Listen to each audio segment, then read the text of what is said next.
O Senhor deu esta mensagem a Jonas, filho de Amitai: Apronte-se e vá à grande cidade de Nínive. Anuncie meu julgamento contra ela, pois vi como seu povo é perverso. Jonas se aprontou, mas foi na direção contrária, a fim de fugir do Senhor. Desceu ao porto de Jope, onde encontrou um navio que estava partindo para Tarsis. Comprou as passagens e embarcou para Tarsis a fim de fugir do Senhor. O Senhor, porém, enviou sobre o mar um vento forte e caiu uma tempestade tão violenta que o navio estava prestes a se despedaçar.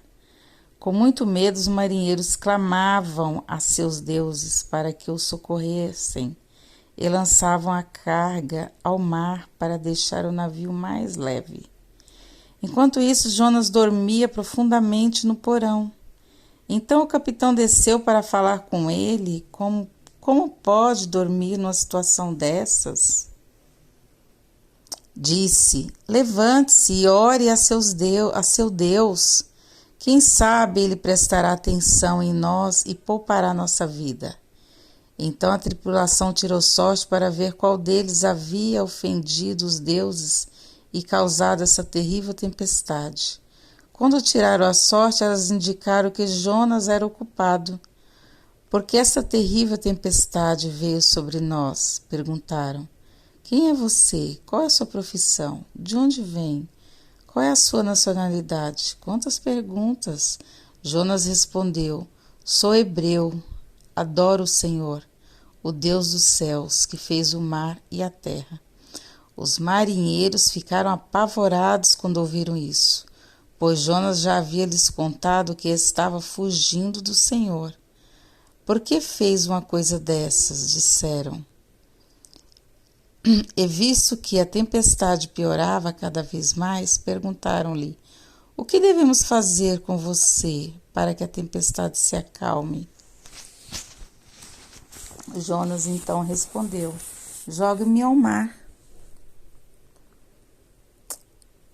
e ele voltará a ficar calmo. Eu sei que essa terrível tempestade é culpa minha. Em vez disso, os marinheiros remaram com ainda mais força para levar a embarcação à terra, mas não conseguiram, pois o mar tempestuoso havia se tornado muito violento. Olha, quando o incrédulo vê a coisa ficar feia, como ele ora e Deus salva. Então clamaram ao Senhor e disseram: Ó Senhor, não nos deixes morrer por causa deste homem, e não nos responsabilize pela morte dele. Ó Senhor, tu sabes os motivos por que enviaste essa tempestade sobre ele. Depois os marinheiros pegaram Jonas e o lançaram ao mar, e no mesmo instante a furiosa tempestade se aquietou. Espantados com o grande poder do Senhor, os marinheiros lhe ofereceram um sacrifício e firmaram o compromisso de servi-lo. O Senhor fez com que um grande peixe engolisse Jonas, e Jonas ficou dentro dele por 3 dias e 3 noites. Todo mundo conhece a história de Jonas, né? Todo mundo sabe de Jonas, que foi engolido por uma baleia, né? Que depois ele foi vomitado no mar por essa baleia, que o Senhor assim fez. E só então que ele obedeceu ao Senhor, foi em Nínive e levou a palavra de Deus, a mensagem para Nínive se converter ao Senhor. Mas a gente às vezes lê rapidamente e não põe muita atenção. Olha só.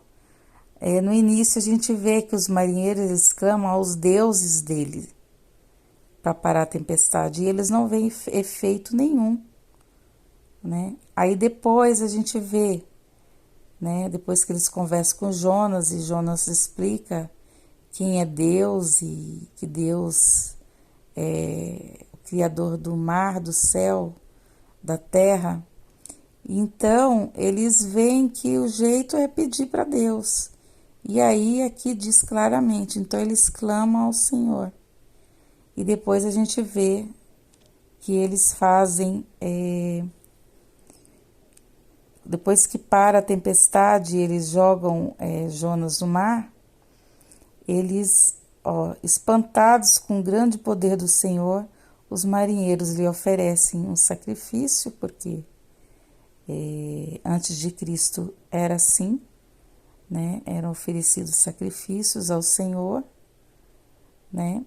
E firmaram o compromisso de servir, né? Eles pararam de servir aos deuses deles e começaram a servir ao Senhor.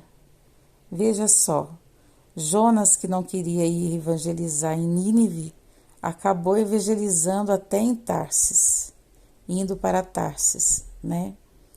Então, assim, não adianta querer fugir.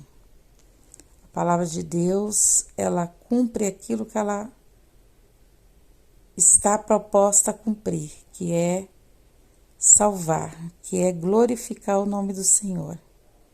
Então, ele não queria evangelizar lá, evangelizou cá e lá, né? E acabou, quantos marinheiros aí passaram a servir ao Senhor e adorar ao Senhor, né? Quando Deus quer, Ele faz. Quando é para a glória dEle, para honra, glória do nome dEle, Ele faz. E não adianta querer fugir. Ele está conosco, dentro do peixe, fora, no mar tempestuoso, fora do mar. Ele está conosco e nos usa, mesmo nas nossas fraquezas, sendo nós vasos de barro. Ele usa nossas vidas para louvor do santo nome dele. Louvado seja Deus.